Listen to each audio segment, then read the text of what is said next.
Hey everybody, this is Daniel. Here to do another guitar review. Um, this one I got a couple weeks ago from I bought from Sweetwater. Um, got a good deal on it.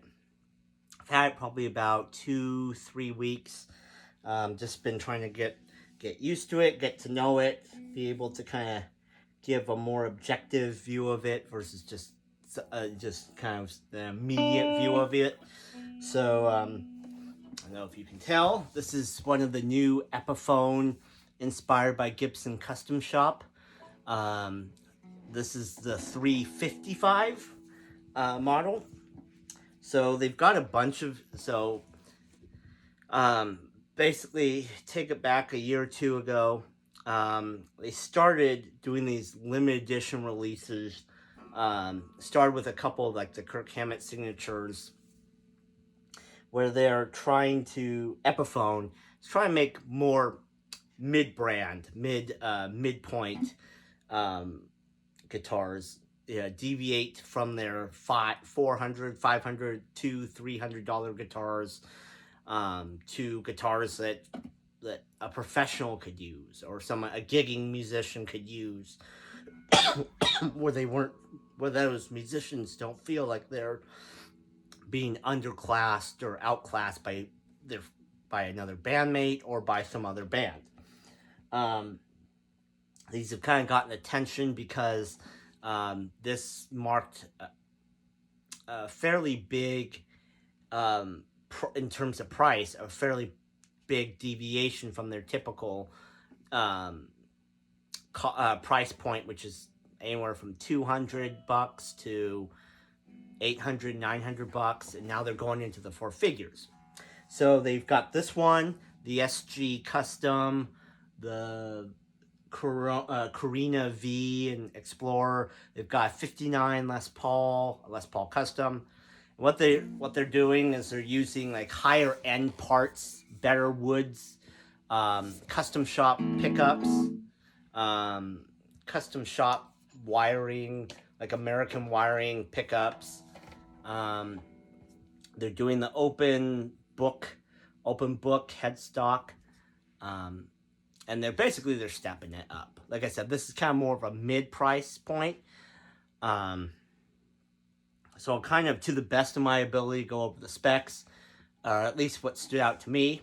Obviously, the start is the open book headstock. These are actual Grover tuners. They're actually, I don't know if you can see it, they're actually Grover branded. The neck, the fretboard is actually ebony, which a lot of times it's even hard to find Gibsons with an ebony board on it. So, and the humbuckers, the pickups are the gold covered custom buckers. So these you would typically find in a custom shop like a 355, a custom shop 59 or R9, R7, 1960 reissue kind of guitar. But here you're getting this in a $1,300 guitar.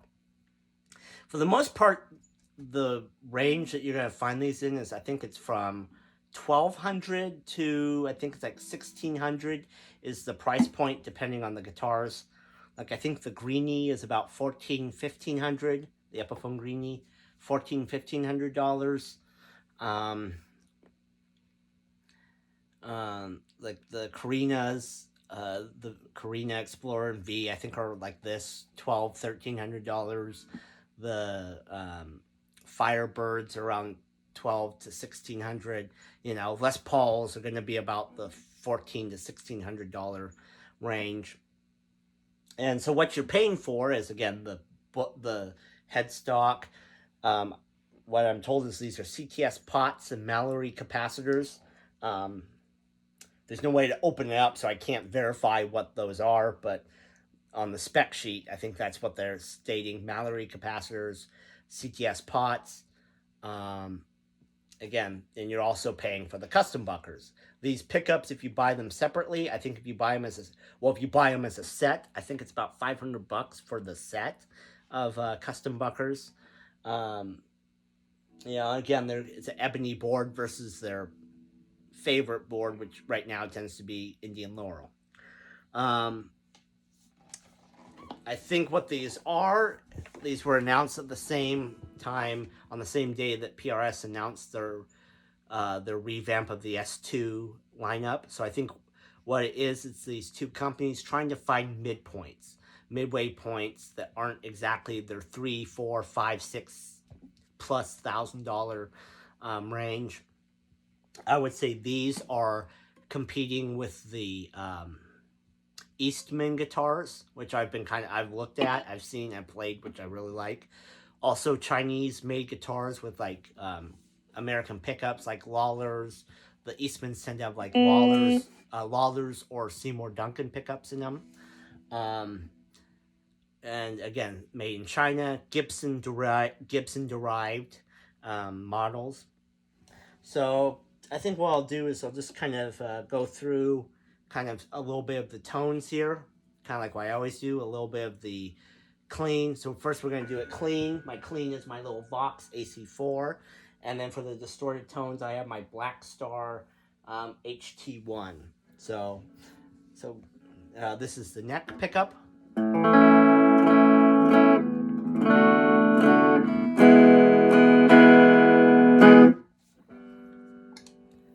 Both pickups.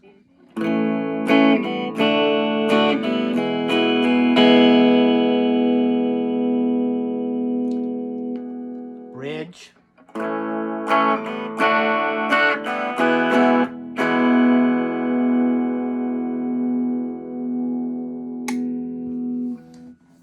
Okay, now let's switch to the Black Star.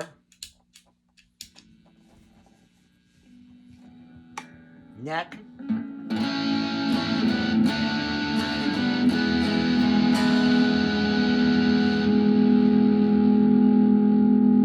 Middle.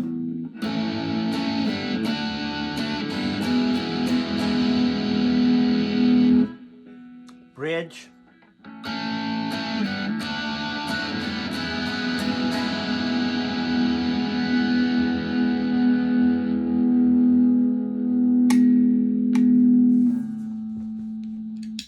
Going back to the clean, the Vox amp, neck pickup.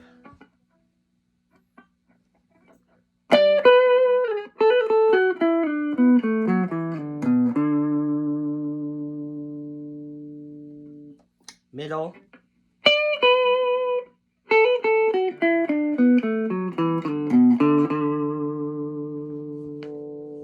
Bridge.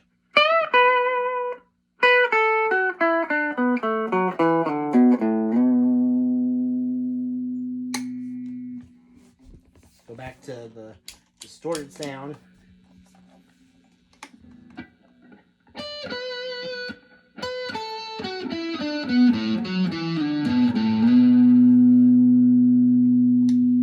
Now middle.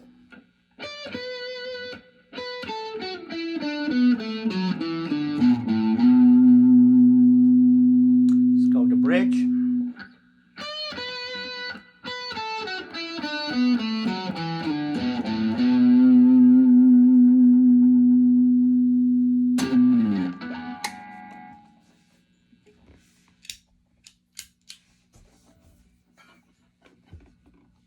Where I think it's, for me personally, me being a blues classic rock guitar fanatic, to me it's just the sweet spot for this is a clean guitar with in the middle position.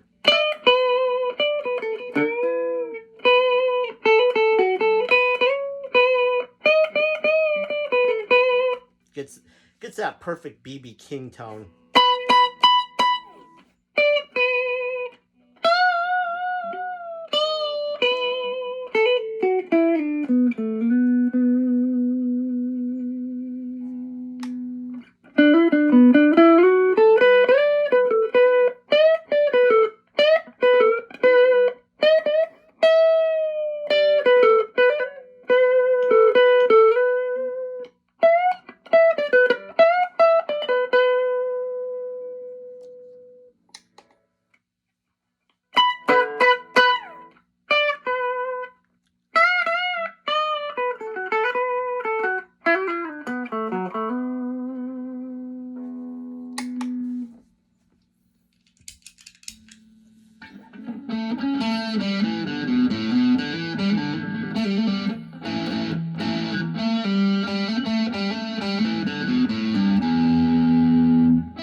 Yeah, all in all, a really good guitar. So who is this for?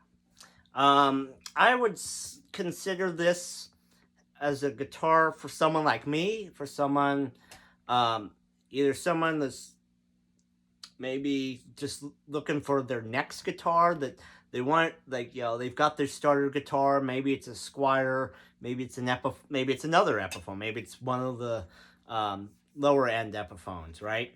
Um, and maybe they modded it, or like that's just been, they've had that one guitar, they're ready to move up. Maybe they've got their band, it's time for them to kind of graduate so they can have something a little bit better to take out, into those clubs, to those gigs. But they don't want to, or they can't afford to get well, I think Gibson Custom Shop, one of these is like $6,000, $7,000, $8,000. You can't afford to drop $8,000, but you want something that you can feel confident going out into the clubs or to a gig, or playing, doing a little garage band thing. This is a perfect kind of guitar for that. It's one you're definitely gonna have to work for. This one, I think it's about like around $1,300. When I texted my guy from Sweetwater, he gave me a bit of a deal on it because I was looking at their demo model and they had just run out, so he gave me a little bit of a deal on this one, on this brand spanking new one, to be able to buy it. Obviously bought it on the gear card, so I think it's about like 50 something bucks a month for 24 months. Try to pay it off a little quicker. But yeah, like I would consider this a professional grade instrument for someone who just can't afford to drop several $1,000s. Like I said, I think this is meant to compete. These models are meant to compete with the Eastman guitars, which are very much Gibson derived. And so they can give you upgraded Gibson custom shop pickups, Gibson upper specs, like an ebony board, triple binding, gold hardware, etc. Stuff that you would probably find on an Eastman style guitar, and basically try to just kind of edge them out and say, hey, look, if I've got this, which is basically Gibson Epiphone, Gibson company, why would I go for Eastman if I can get one of these? So I think that's what they're trying to do. Personally, I love this guitar. I've got my, many of you might remember, I have my Epiphone 2020 ES-355 and Blueberry Burst that I had burst bucker pickups installed in. I actually did a side-by-side with these, and they both sound great, but this one definitely has a different feel to it. I don't mean like a literal feel, I just mean like it has a different vibe to it. Like this feels like a guitar that I've graduated on, versus the Epiphone kind of feels more like a starting guitar. Still a very good guitar, but there's just a marked difference in the feel. Speaking of the feel, one thing I should mention is that these are their VOS, so they're calling it Vintage Original Sheen.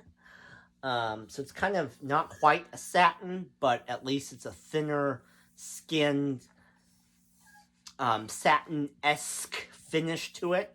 So that's just something to be aware of. It's not quite like the greeny Les Paul, not that kind of finish. Not a full-on satin, but like something, yeah, it definitely has a lighter feel. It doesn't have that glossy feel. Somewhere between a gloss and a satin feel. So yeah, this is just my review of this guitar. If you have the money to drop on it, I think it's a good investment. Oh yeah, it does come with a hard case. Let me just show you that right there. It does come with this little hard case. Yeah. So it does come with that. I'm using to cart it around, I'm using this old Epi-Lite gig bag I got from my original Epiphone one. Epiphone 355. But yeah, so yeah, if you can afford one, I would highly suggest, or if you have the Sweetwater gear card, I would absolutely suggest getting that. getting this guitar. It is well worth the value is what I would say. And that's that. If you have one of these, or if you have any questions that I can hopefully answer to the best of my ability, just put them down in the comments, and I'll do my best to reply. But yeah, so this is it. This is the Epiphone inspired by Gibson Custom ES-355. Thank you very much.